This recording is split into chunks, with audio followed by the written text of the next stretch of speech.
just chatting with each other, getting to know one another, talking about issues that we're all facing, good, bad, indifferent. Let's talk about it from one sister to another. Let's talk about it.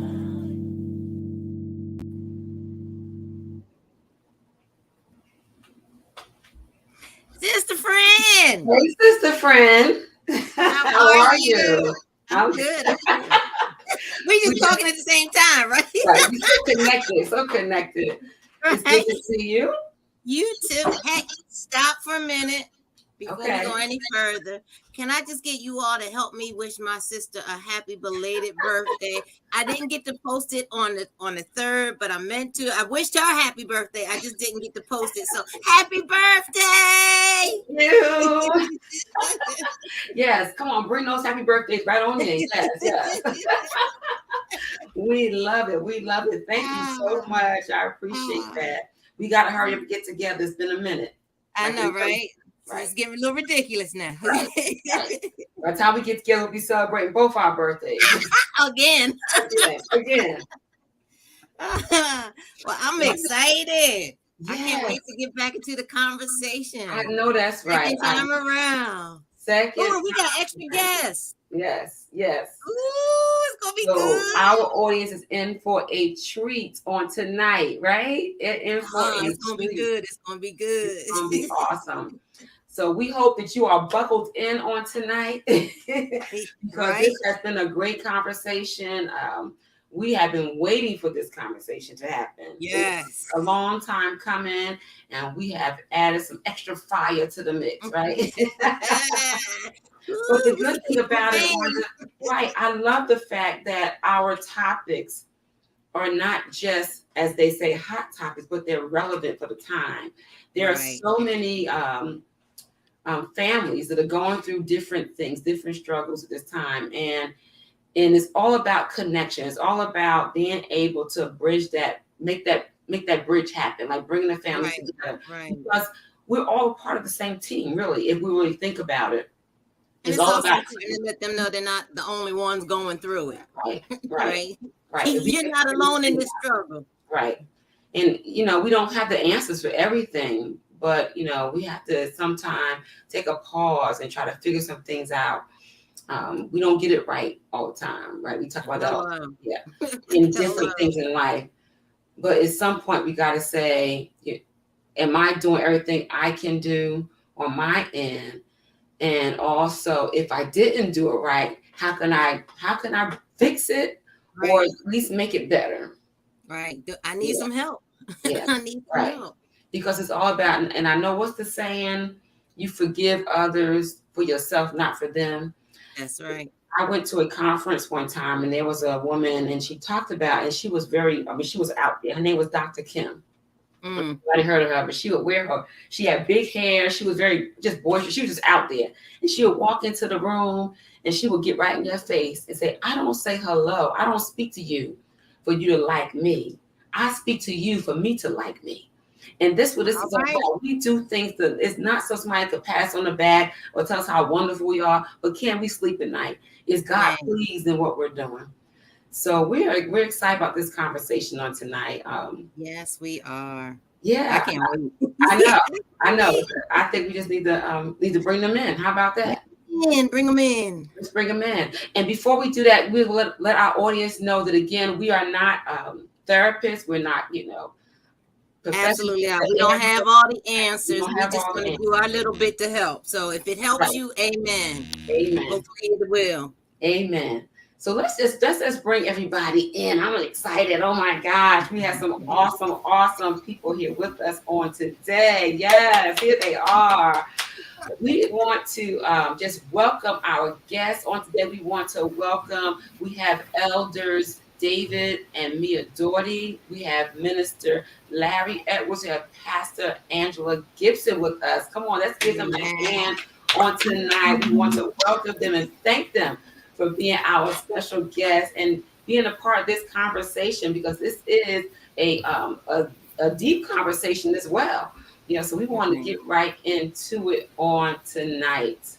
And if you haven't seen that, we had our first part on last month, so go back and view that. Elder Pastor Gibson and Minister Edwards were with us, and they had some tough questions from the audience. And we have one that's carried over, so we might want to start with that one. Let's definitely start with that one. And go ahead and put your questions and comments in the chat as well. If we don't get to them all, know that we will come back to it, or we'll put it into the chat as well. Right. So let's get to that question. There was a question from last time. We want to kind of pick up there, as Wanda's already said, and it talks about first of all, they were really excited about the conversation, Pastor Gibson and Minister Edwards. So thank you for that. You stirred something up, I tell you. And they were like saying they're in their second marriage now, and they have 2 teenagers from their first marriage. So the question they have is, how can they keep their ex? So they're saying there's some challenges with their ex, with the way they see things, right? The way they are influencing their children. And the child is a 16-year-old son. So they're trying to figure out how can they keep their son from picking up on those bad habits. Let's put it that way, on those bad habits, those things that they may not feel is great for the child or the relationship. Who wants to jump in on that? So I don't if you don't mind, I'll jump in on it quickly. It's when I came into my second marriage, I gained 2 sons, and they were teenagers, and it was building a relationship with them, with me, and modeling before them my masculinity, and then how I connect with their mother. But most importantly, how I connect with them, and then how they see me connect with the world. And that was a challenging, everyday, ongoing basis. I had to wake up and share with them, hey, I'm Larry. I'm a real guy, right? I've got challenges, but this is how I deal with it. And it was, a work in progress, because they had to see me make my fumbles. Yeah. They had to see me have humility. And lose it a couple times, right? And keeping it real, but also coming back full circle with an apology. Letting them know that I didn't have all the answers, letting them know that I did make a mistake, letting them know that I was not correct, and then addressing it. I think that was one of the biggest things that some men have hangups with, is an apology. And I want to make sure that my son did not ever have a problem with, my bad, I'm sorry, and owning it, right? And not just with them, with their mother, and with and outside the family, so that it was who I am all around. And I think that helped them balance it out with themselves, despite their paternal father, on whatever issues or things that they may have learned from him. They get to see me, and they get to see how I interact. And it's still a work in progress. My sons are awesome. I love the men that they are. As in everything, I'm an adult. They're an adult. I don't have to like some of the things that they do. And all I can do is I say, I love you. I pray for you. I'm always open to you. Wow. That's good. I like what you said there. It's funny because Wanda and I were having the same conversation and talking about the man in the house being that example. Because it all depends on where the child's living too.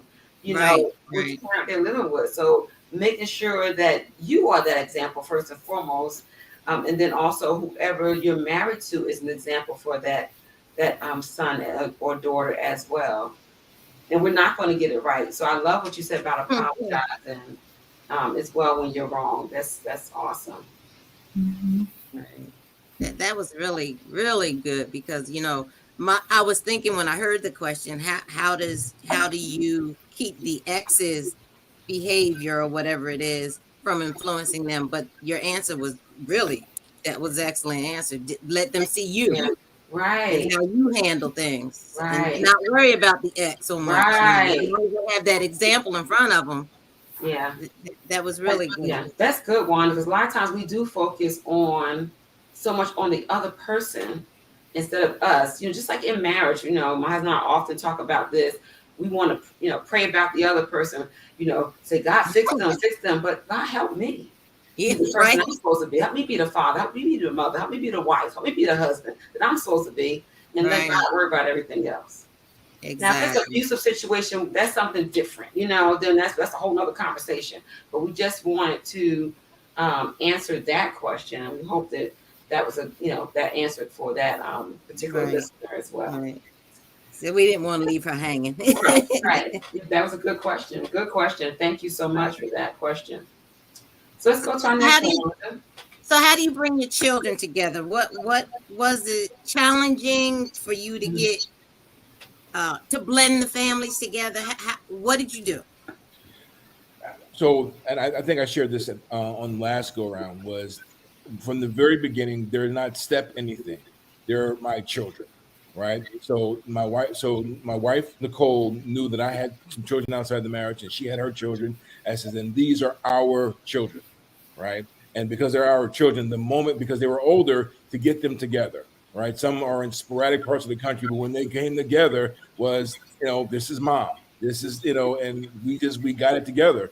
And it's working, right? So my holiday is Thanksgiving, and everyone, if we're get to my son's house, or they can come here, everyone come home, right? And when they come home, it is family time, and their brothers and sisters, and it's sometimes to see from a 33-year-old down to 15-year-old, it is just magic. But then they get on each other's nerves after a little bit, so you got to put some turkey on them, and say go take a nap.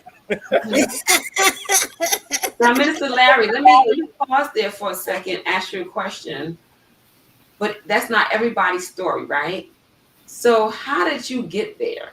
And I think you kind of answered already. You said from the very beginning. But there's some people, listen, everybody don't get it at the very beginning. Let's be honest. So there are some listeners, there's people in the audience who want to know, how did you get there? How did you make that decision? When did you decide from the very beginning, I'm going to do this? Right. So what do you do if you don't start at the very beginning? Mm-hmm. So I will always tell you, I will go with transparency. I came from a broken relationship. And as a broken relationship, I had a stepfather that treated me as a stepchild. Right. He had a child with my mother, and he got all of the accolades. He got all of the gifts. He got all of the first, and then also Larry. Right. And it was always, there was never inclusive. This is my family. Right. It was always, when things would go, oh, we need to take Larry too. And it was like, oh, it was always an afterthought. Right. And as I start to grow up and mature, not having it perfect, but I said, I'll never treat my children that way. I said, if I get into a relationship with a woman that has a child, that's my child. Right. I said, if you have a child together, that's their brother or sister. So I'll never, it was, and that was from my teenage years, where I had made the decision that if I ever have a family, and if I get with a woman that has a child, that's going to be my child. And so that's been fostered in me for years. So it became no problem when I met my wife. Yeah. And we had a conversation. We were recording that. We had the conversation that these are my sons and daughter, and these are your son. This is your son and your daughters, and this is how we're going to raise a family. Okay. Awesome. Somebody else wanted to jump in and say something on that. Anybody else?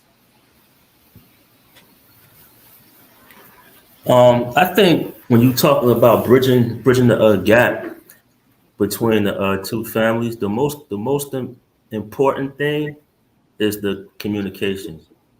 Like Mr. Edwards was saying in the very beginning, he had conversations. And I think that's the main thing, is the conversations with, number one, with all of the parents that's involved, with the children, and even with the extended family.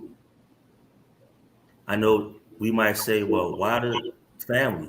Because at times things is said and it shouldn't be said, and maybe if the conversations was had with different people at different times, that'll help bring bridging that gap together with the two families.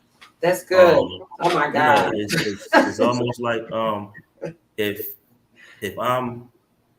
me and my wife was somewhere, and because a friend, a family member, or a church family member might speak to only me about a certain thing, to us that's not right, because you're setting up division.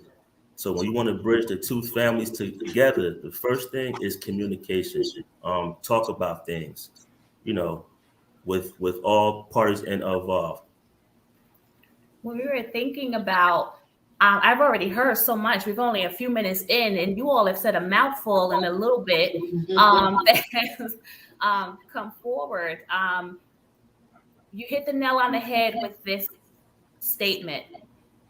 Everybody doesn't have the same story. And when you think about families, even if it's not a blended family, if two people come together and get married and don't have children at all, you're already talking about blended families because you're bringing two families together in that marriage. The addition of children from prior marriages just adds another layer to what we call blended family. But like my husband said, in answering that question, the things that we actually did, we did a lot of the same things. My husband was really gung-ho about together, and doing everything together. And we also agreed there was no step. We're just family, you know. But I do need to say this because we we wanted that as well, as far as not seeing any of the children as step anything. You're our sons and you're our daughters. But the flip side of that is the children seeing us as mom and dad. That is a different pace, and we have to respect where they are, because just because we're ready to say son and daughter, in every situation, the children are not ready to say mommy and daddy to a step parent, because in their mind, they might feel that they are dishonoring or in some way dismissing their own parent, and they're not comfortable. We have to respect where they are, the children. So the communication is definitely key. So relationship wise, I think we did a lot of things together. Logistically, here's one thing that we did for our family to bring us together. We could have easily, at the time I was a homeowner, David had his own place. We could have easily moved our family into one of our two existing homes. We made a decision because we wanted a full, fresh start for all of us to get a new place that would be new for all of us, to eliminate the ours versus theirs mentality, because it's all of ours together. It's a brand new home. And we got a place that was going to be big enough to accommodate our big family. So everybody would at least come into a new structure comfortably. So we wanted to start off on that footing as well. So those are a couple of things that we actually did to start the bridging of the two. That's good. That's real good. Mm-hmm. Can I circle back? Oh, go ahead. No, go ahead. Yeah, I just wanted to circle back to what Elder Mia was just explaining, and I absolutely right. With my children and our family, it was I began the conversation, and because the boys were in teenage years, and my daughter was still that tween, right? And it was very, would say early elementary age. My conversation with them is that I'm going to love you as my own. I said, but that is not requisite on the other side. I told them that in the very beginning. I said, I will earn whatever it is every step by every day. I'm not asking for anything, and I won't take anything for granted. I says, when you arrive there, I says, my door is already open. I said, because you're my children. I says, my wife, we were talking about this the other day. We were courting, right? And they lived in Orange, and they still went to school in Plainfield. And I said, I'm going to show you my commitment. I get up, get to Orange, take them to school in Plainfield, and then pick them up, drop them off at Orange, and me go back to my house. And in that relationship. But it was one of those things, putting my feet, my word to the rubber, to the floor, so that you can see what my commitment was. And I never asked anything in return, because for me, it's about demonstration. You need to see a fatherly love, what a father sacrifices for his family. And this is before we were a marriage, right? So I wanted to see who I was coming into it. Wow, that's commitment. Yeah, hello. Yes, yes. But I think too, what you were saying, both of you were saying too, think about it this way, even though you say, I'm don't see you as a stepchild, you're my son, my daughter. And like Elder Mia was saying, it may not be that on the other side. Just like in titles, like for example, we got pastors, elders, ministers, on here. But yet still that title does not take away or add or change the love that we have for each other, right? Like Wanda and I, we talk Cassandra Wanda, right? Just because I call her Wanda, that does not mean I love her any less or disrespect her any less. It's just because of the relationship that we have. And it's the same, I feel like, with the children. I may say you're my son, my daughter, no step. They may not, but they may never call you dad or mom, but they may say Larry or David or Mia or, and they may say by your first name, but it still doesn't mean they don't respect you as a parent figure. So can I say something? We hear, and for us, our children, like my children call my husband David, and his biological children always call me Mia, and that was one thing too. We wanted them to feel comfortable, but believe it or not, to God be the glory. When they say Mia, I hear mommy, and when they say David, you hear daddy. So it's not even in the name, but you hear the love and the respect comes through. That's what we hear. That's what interprets in our heart. So you're right about that. Yeah. Awesome. Oh my God, this is starting off good already. Can I say something? Yes. Very quickly, I wanted to just jump in and say that trust is huge. My husband had no children, but I did have children. I had 3 of my own, and I was also raising my great niece, so I had 4 teenagers. Very, very brave. Right. Okay, my husband was Superman for real. So he jumped into a situation with 4 teenagers. My oldest son was not in the home, but my 3 younger ones were still there. And my boys absolutely resisted the entire situation, right? Especially my baby boy. I think we talked about that on the last show. And it took time, right? He had to know that my husband wasn't walking away in order to accept this relationship. He had to earn, right? My husband had to earn my son's trust. And once that happened, then, right, he was Harvey until the trust factor kicked in. He realized this man ain't going nowhere. He's gonna be here. But not just be here, he's going to take care of my mom. Right. But that was huge, right? My first husband was extremely abusive, both physically and emotionally. And they did not want to see me hurt again. So you coming in here, you're going to have to come up in here, right? And you have to love my mommy to death. And when they realized that was what the situation was, then they accepted him. And now my baby boy calls him Pops. Right, it was Harvey for years, but now it's Pops because he really respects him in that role. Right, he doesn't take the place of his father, but he filled in where he needed him to be, and that was to love his mother. And so that's really huge. Trust is huge when you're blending a family. Right. It has to be trust on both sides. Yeah. And that's key. So I'm glad you brought that up. Yeah. Wow. I'm going to say this. I want to interject a question, but I'm going to save it for last if we get to it, because it really is pulling on me. But I'm going to save it because I know we have other questions here. What's it? And I think they already answered one. You tell me if you feel. I feel like the challenging part, the second part to that question, is already kind of been answered. Was it challenging, right? Yeah, it was challenging.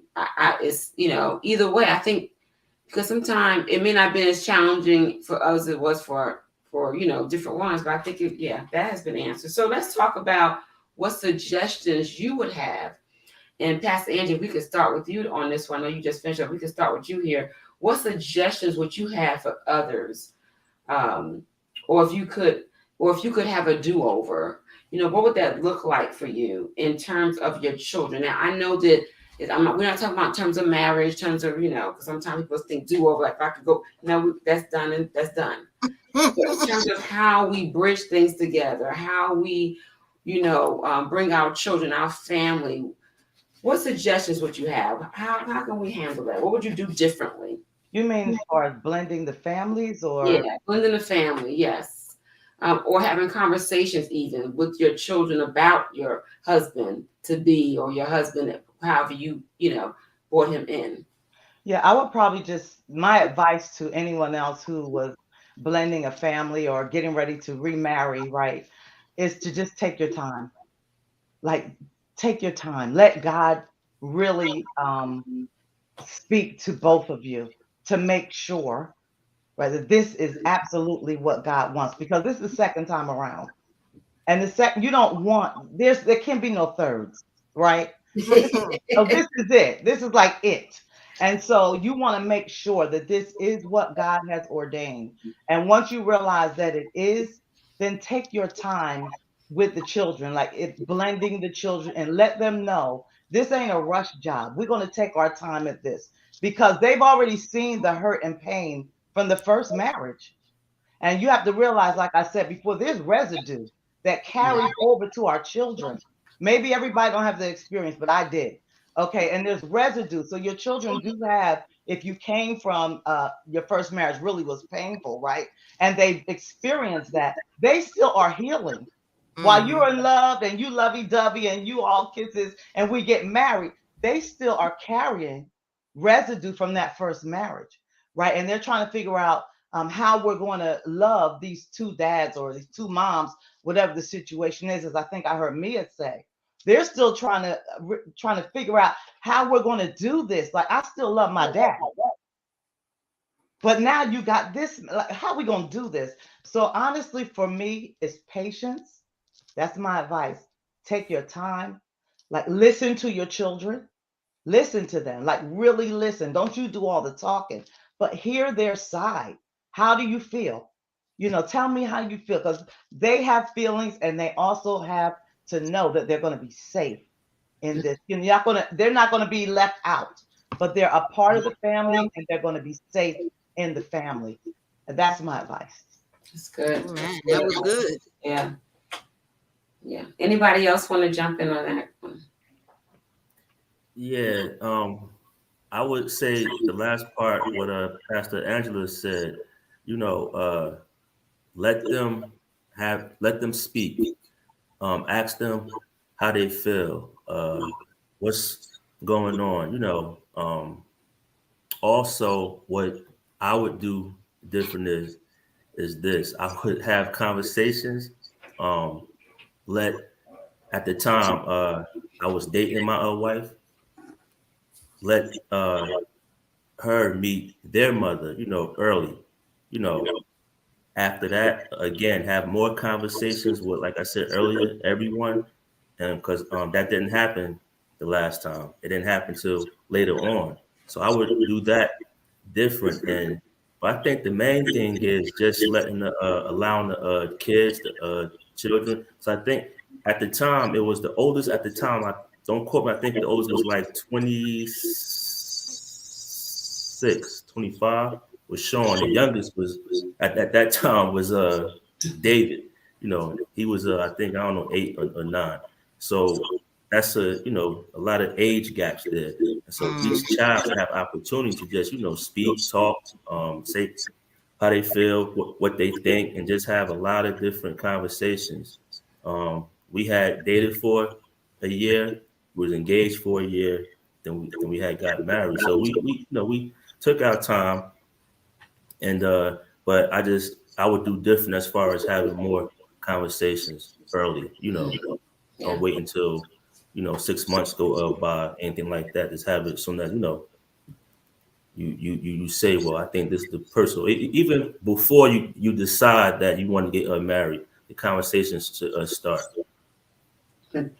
I agree with that.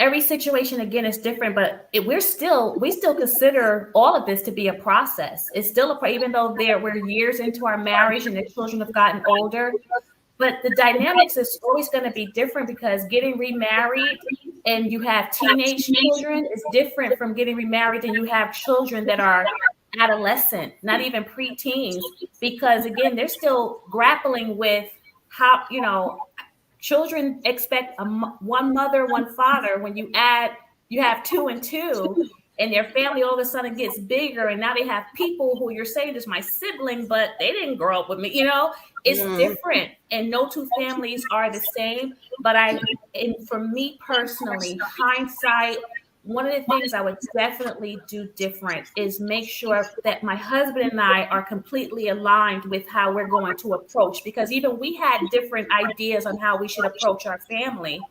And we need to be aligned. I definitely would have wanted all of the parents, because this falls on the adults. Like we were the responsible ones, not the children.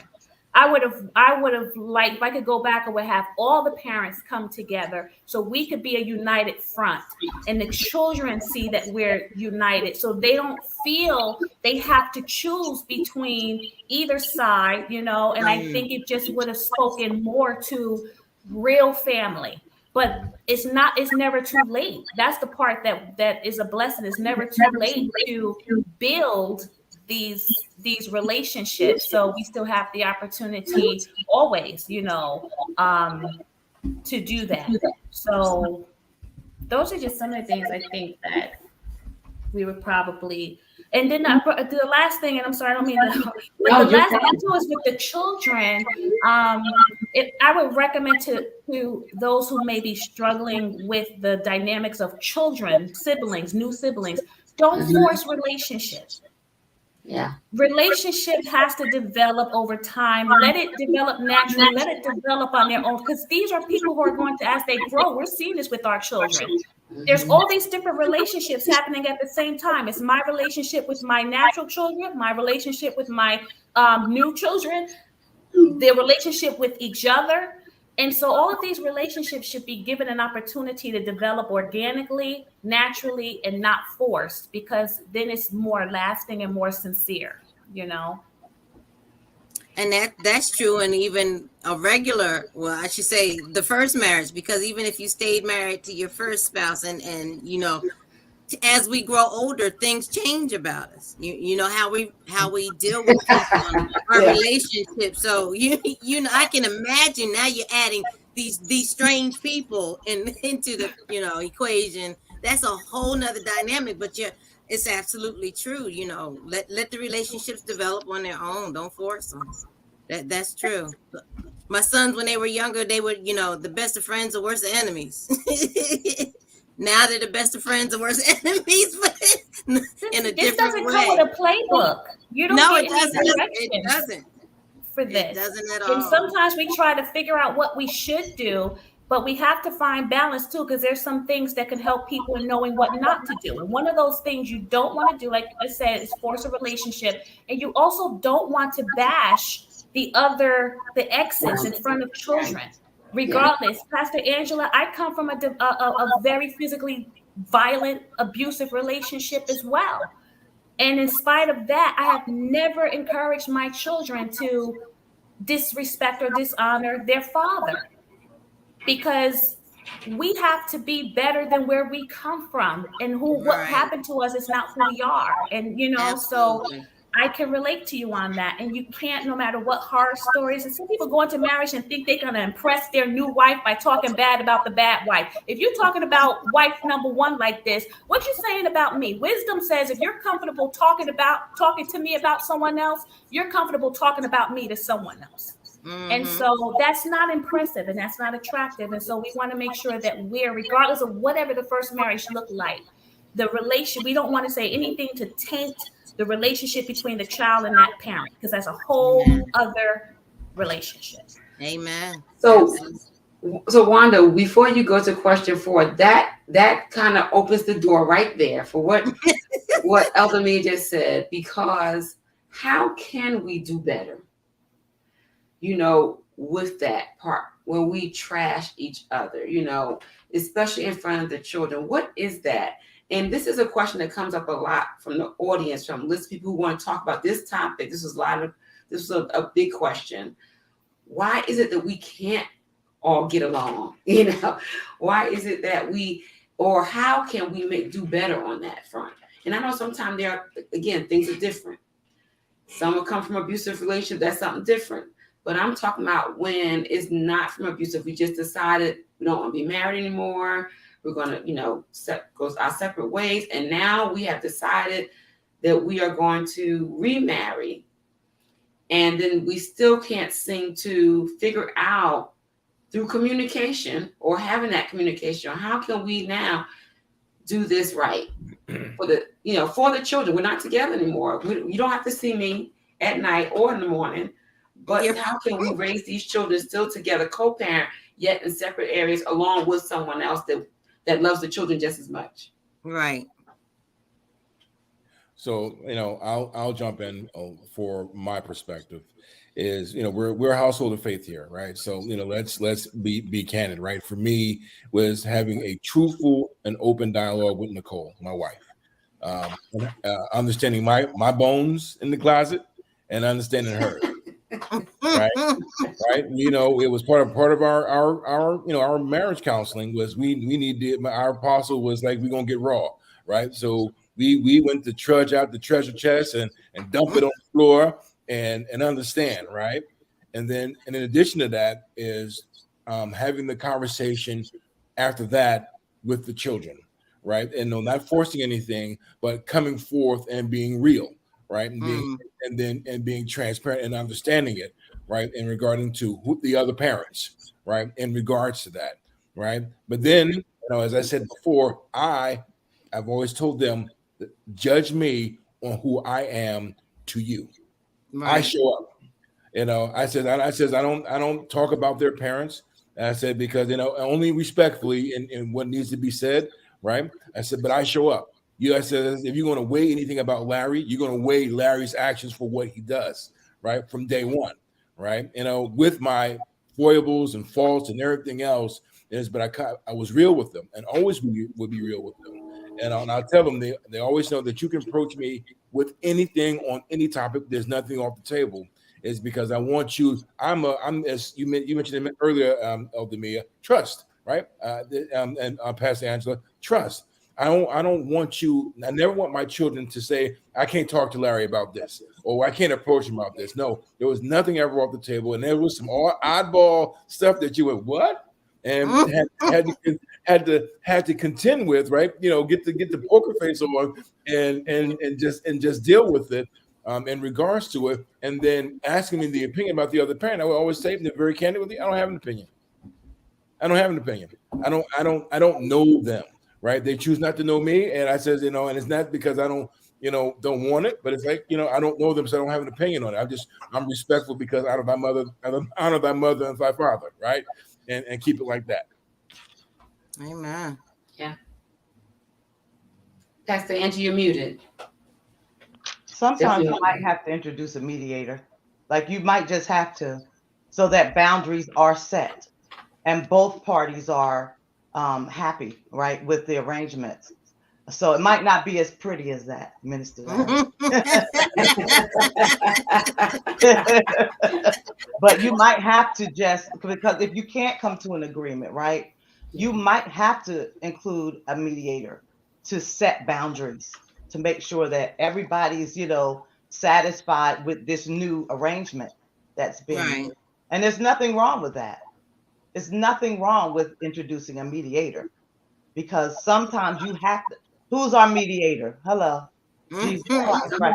So we even have one, but sometimes you might just have to do that. That's good. That's good. Yeah. Wow. I'm taking notes, y'all. As pretty as Minister Larry. So we're, and I will be. So we're, again, making the sausage, right? They're keeping it real. I'm talking the highlights of it, right? Some of the nitty gritties were time with me being in my son's face, right? I'm 6'4", and I says, and 260. So I fill a room, right? And and all my sons are below 5'7", right? And so it's a conversation for us to have when we're in the heat of the moment, but understanding that it's still a safe space in regards to it, and the Holy Spirit restraining me to say that's enough, Larry. That is enough. That's good. That's good. Yeah, That's because real I talk. can imagine that is, it's not that pretty for the majority. Because there's hurt people, right? So, depending on how bad the first marriage was and how hurt you were leaving it, sometimes you carry that, or you want your kids to know what happened. And so then it taints their view. And then sometimes, like, my kids were grown when I got my divorce, so they wanted to know, well, what's the deal? Plus, they had saw so much. So, and I wasn't going to lie to them. This is what happened. So, trash talking sometimes isn't always about the adults. Sometimes the kids do it too, because like Pastor Angie said, they carry that residue. So they're feeling what they saw their parent go through, right? Yeah, they know more than we think they know. Hello. So I would Hello. share just to dive in on that point is that so my wife also shaped the relationship as well, right? Because the children were with her, so they went through the relationship with her, right? Mhm. And so she was cautious on introducing anything new, right? I mean, when I was trying to approach her to date her, she says, "I don't do that." She told me, "I don't do that." Right? And I'm then, whoa, hold on. Well, how can I get to know you? Well, me and my children, right? So it was and so she was very particular through with her relationship with the Lord and how she wanted to set up her next relationship and how he was guiding it. So when we introduced one another, it was like, okay, yeah, I know what I like, but what does God say? Right. Right. And not only does what does God say, I think everyone on here, I think it says Cassandra, she brought me to Cassandra. She brought me to David. She brought me to Cassandra's mother. She trotted me around to every man and woman that was in her circle that she trusted, so that you take a look at him. I know what my heart say. I know what my feelings say, but what does God say? Right? That's good right there. He was committed to that. I said, and I felt I'm going every time. Everyone, I shook one's hand. They were like, they're looking at me sideways. Yeah, I was like, I mean, yeah, exactly. That right there. who you? But you need a village. You need people like that. Absolutely. You do. Not saying you live your life by what people's opinions and stuff, but when you have that trust, again, the trust factor, and you know that you have people, godly people who you trust and know that they have a relationship with God. Yes, I want y'all to check them out. Yes.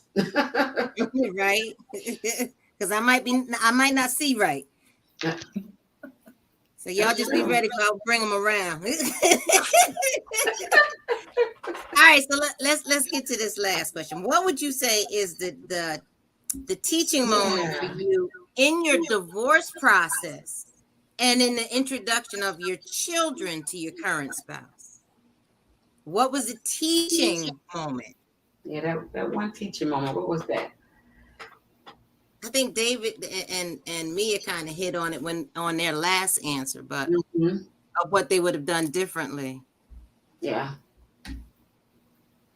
Y'all want to kind of start that off, David? It's almost the same thing, right? It's almost the same question to me as what would you do different? I think, sort of. I think of it as. Go ahead, David. Yeah, go ahead. I think that question is kind of, I don't know if it's worded wrong, but there was no teaching moment during the divorce process, or it was just the process of becoming a blended family. But as far as a teaching moment, because that whole thing was just the process, you had to do whatever you had to do.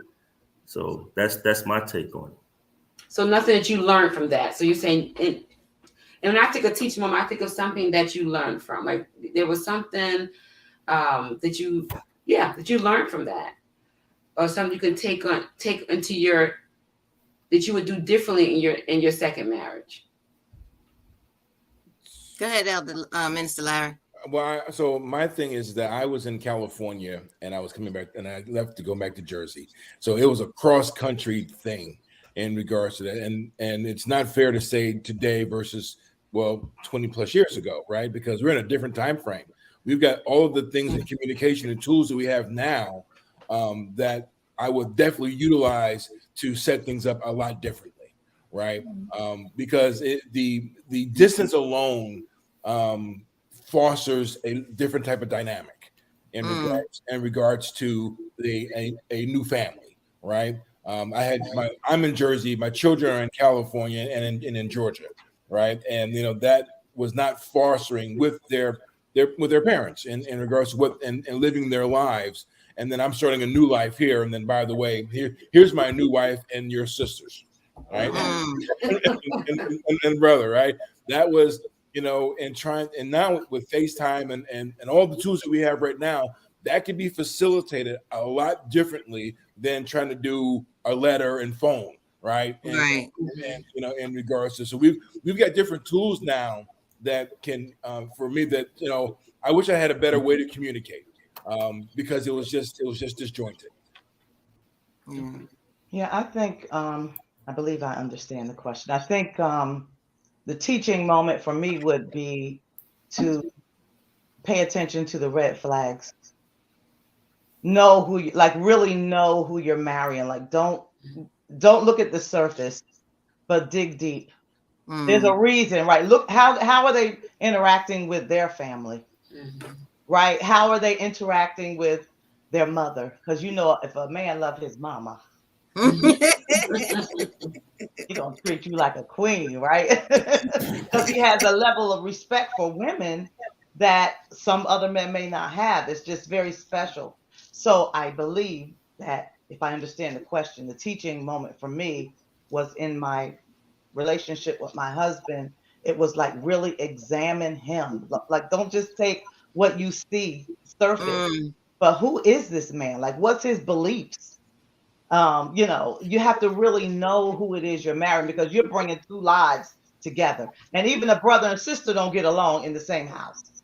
Yeah. So you're bringing two lives together. So what is it you like? What is it you don't like? Like, really examine the relationship.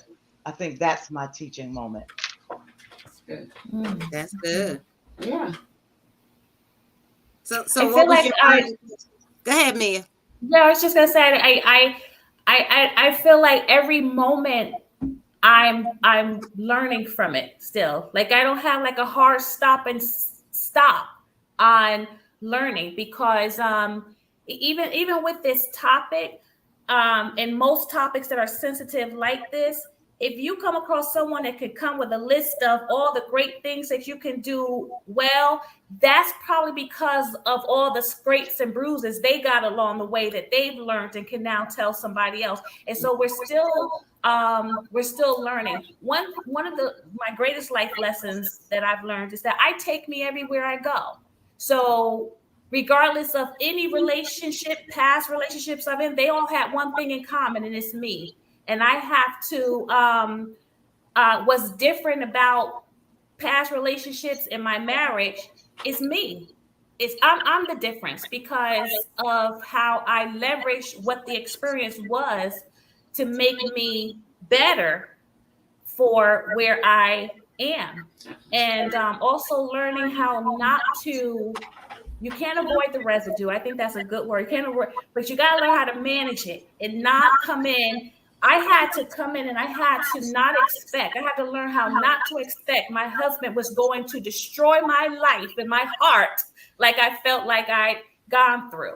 It was the scariest thing for me, and then you gotta learn how to mesh with a whole other family together while you're carrying that. I'm carrying the fear of, I know I want to be married, but what am I going to get into? You can't anticipate it. You can't come ready with a conversation for the situation, because situations dictate the conversation. You don't know what you're going to say to a situation until a situation comes up. That's true. But had to trust. And we have a lot of bumps and bruises under our belt for where we are now. But again, to God be the glory. to say that we're in a process is still good, because some people gave up on the family and walked away and brought children into a second round of hurt. Because not only did I go through this with my natural parents, but I thought we were going to have another shot, and you gave out too. We're holding on. So you can't give up. You can't give up. Fight for your family. And that's what we do. Good, bad, and ugly. We're not giving up. Right. That's good. Fight for your family. Yeah. Yeah. Wow. This has been a good conversation here. I love everything that everybody said. And I have to say, Elder David, when you mentioned about including family, that really just that did something for me personally, because a lot of times we don't include the family. And like I always tell people, what you do, people say, well, it's me. I do it. It don't affect you. It's all about me. No, what we do, what I do affects other people. That's right. You know, and we have to remember that. And it's not about like you have to be accountable to everybody. It's not what we're saying. That's different. But just considering the family, that was huge right there. And I just want to say, you know, Wanda and I really appreciate your transparency today. Absolutely. And I think Elder Mia said too, you know, it is one of those conversations that's kind of could be touchy. And we appreciate you sharing your inside information, because that's what you really shared today, inside information that could help somebody else. And I know it's helping somebody else, because even the things that were said helped me on some certain situations. And I thank you. Thank you for that. We appreciate that. Like I told you, I was taking notes. I'm still singing. Yeah. So look, I need to know. That you getting the nuggets now, so we can start this thing off right. Hello. Okay. Hello. Or back it up, start it over something. God, so we truly appreciate you guys being here. Amen. We just can't thank you enough, because it's a needed conversation. There's a lot of folks getting married for the second time, blending families, and they're not sure where to start or what to do. So we thank you for the information you provided, the insight you provided. It's very valuable. So we just, to God be the glory. Thank you very much. So we just want to say to our audience, you know, type your questions in the chat. You know, if there's something that, even though we're getting ready to close out, we can get back to you at another time. And, you know, our prayer is that you'll take this information from the discussion and you'll grow from it. You'll recognize your value and be able to light even some dark situations with what we've learned today. So the discussion doesn't have to end here. You can continue having the discussion in our chat, and we want you to do that liberally. If you have any comments, write them down. So until next time, can we talk? We can definitely talk, Sister Fran. And before we end, we just want to make sure, let you know, we're going to be posting where you can find these wonderful guests of ours. They didn't get a chance to say their links, but we will get that and put it on our Facebook page. So yes, amen. Sister Fran and brothers, we can talk. Amen. And good night, everyone. Good night.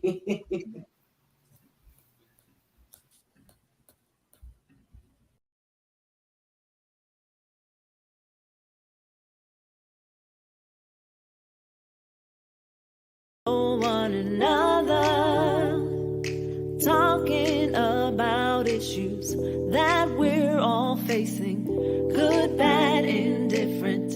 Let's talk about it from one sister to another. Let's talk about it.